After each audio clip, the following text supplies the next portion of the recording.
get it. Next fight, brother. Let's get it. Moving on, folks. We have Vince Pichel. Yes, I know it looks like Vinc, but his name is Vince. He's coming at 13-2. He's coming in the lightweight division at 155, height of 5'10 and reaches 72 inches. Homeboy is coming off a win versus the veteran Jim Miller back in, was that August last year? So he's about a year off. Other than that, right here, you can see he has a loss to Gregor Gillespie, which aged very well. That was, his first loss? Second loss? Yeah, second loss. Sorry, folks. But yeah. Was that Al Iaquinta down there? That was. Oh, man. Gotta love good old Al. Oh, that was the Ultimate Fighter. Huh. Anyway, bro, this advertisement. Bro, why is Kim Jong LeBron? I was about to say, if y'all didn't know, the calf kick experience will take things to a whole nother level that it doesn't need to be taken to. Except when it comes to Kim Jong LeBron. That was 100% necessary. Vince's opponents is Austin the Thud Hubbard coming in at 13-5. He's coming at 5'10 with a 71-inch reach. So these guys have pretty similar statistics. As you can see, this is an LFA belt regional series.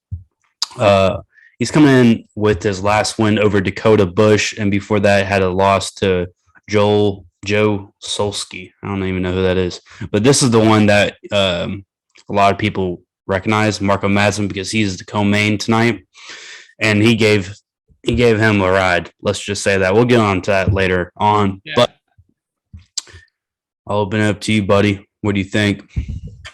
Well, this one's interesting in my head. I don't know, man. Austin Hubbard, that's his name, right? Hubbard? Yeah. He's got some good wrestling. And from top control, he's definitely pretty effective. But when it comes to the hands, he's one of those guys that he's just got one of the awkward styles. Like I almost kind of compare it to like a Jack Hermanson. Like Austin Hubbard definitely wants to get this fight to the ground because he's one of those guys that like he's just second to the punch usually in the stand-up game. Just a little bit slower. And if you want me to be honest, I haven't looked up the judges' scorecard, so I don't have a statistical definitive statement here, but I don't think Austin Hubbard has won a first round since he joined the UFC. He's notoriously slow, but Vince Pichel, on the other hand, he's probably going to be the more physically gifted. He's probably the more athletic and the better just naturally gifted fighter if we're looking at it from that perspective. I like his stand-up game a little bit more, and he's no slouch on the ground either.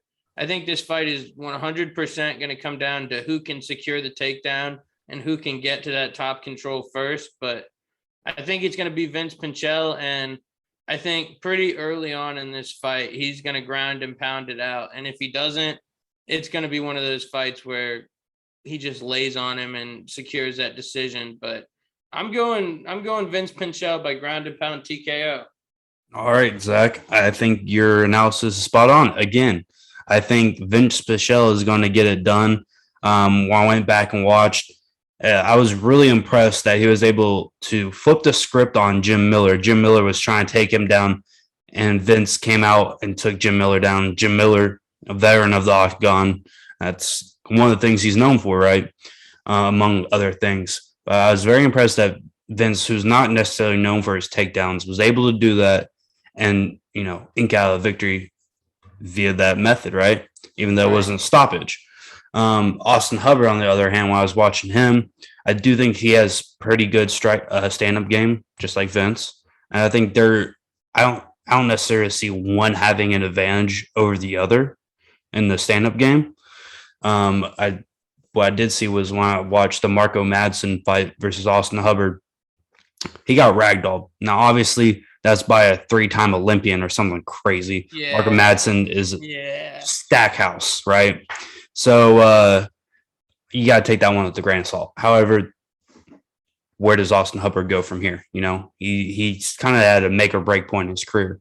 So I think Vince gets it done. I think he's able to take him down, GMP him into a decision. But I got to show you something. This is Austin Hubbard's leg after he got just absolutely mangled. This is not a tattoo, folks. This black right here, this is all a bruise.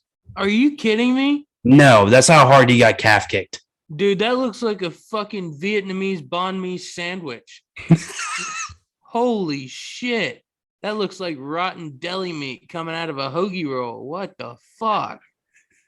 I think it's something syndrome. I don't remember what it's called, but yeah, folks, That is not get brutal. kicked in the leg. That's what happened. That's what can happen. Yeah, that's nasty. Also, we haven't really extended this invitation publicly recently. But if there's anybody out there who's a trained assassin and would like to come speak with us on the calf kick experience, we do give away free kicks to the leg, which might be a fun thing for you to do for whatever reason. So contact us. We need to get another interview. We need to get another fighter. But back to you, homie. All right, yeah. So there's too many holes in Austin Hubbard's game. I think he's pretty good kickboxer, not great by any stretch of the imagination. So I just don't see enough. Obviously, we could be completely wrong here, but who fucking knows? We'll see on Saturday. But let's get into the fight odds. Yeah, I was about to say this fight kind of reminds me of one that we called a couple of weeks ago between Jason Witt and Brian Barberena, where we both were just steadfastly confident that there was no way Jason Witt could get it done. I don't put Austin Hubbard in that category necessarily, but I am pretty certain that he's the less good fighter here. So I guess any given Saturday he could win, but it don't sound right to me. All right, Vince Pichel coming at minus 108. Austin Hubbard at minus 105. They're both minus here, Zach. I'm not loving Austin Hubbard at minus 105. I'd rather take Vince Pichel at minus 108. What do you think? I agree 100%. Like if we're looking at this fight like a coin toss, the way the odds reflect it, like I just think that I have more certainty siding with Pichel here. Like I was kind of hinting at, Austin Hubbard could come out and put on some stupid electric performance because you mentioned he's pretty much fighting for his contract at this point. He could go bye-bye if he loses here. So it's possible, and I think the odds do a good job of showing that, but I'm pretty steadfast on Vince Pichel, which is interesting because he opened at minus 160 and has now broken all the way down to minus 112. Is there anything that we're not catching here? I was about to say, it appears that there's something about Austin Hubbard who went from plus 140 to minus 109 since this opened on August 4th. So I don't know, but I think we're right. I just feel like we're right. I feel like Vegas is trying to trick us here. Or we're being tricked by ourselves. But what you see, the fight doesn't go to the decision anywhere at plus 200. You see any value with pairing those up, or? Oh yeah, that's a play for me. That's 100% a play for me. And at that point, I think Pichel wins inside the distance at plus 500. Solid bet, because he's never won by submission before, which just gives me this weird inclination that maybe he ends up with his very first submission victory this week.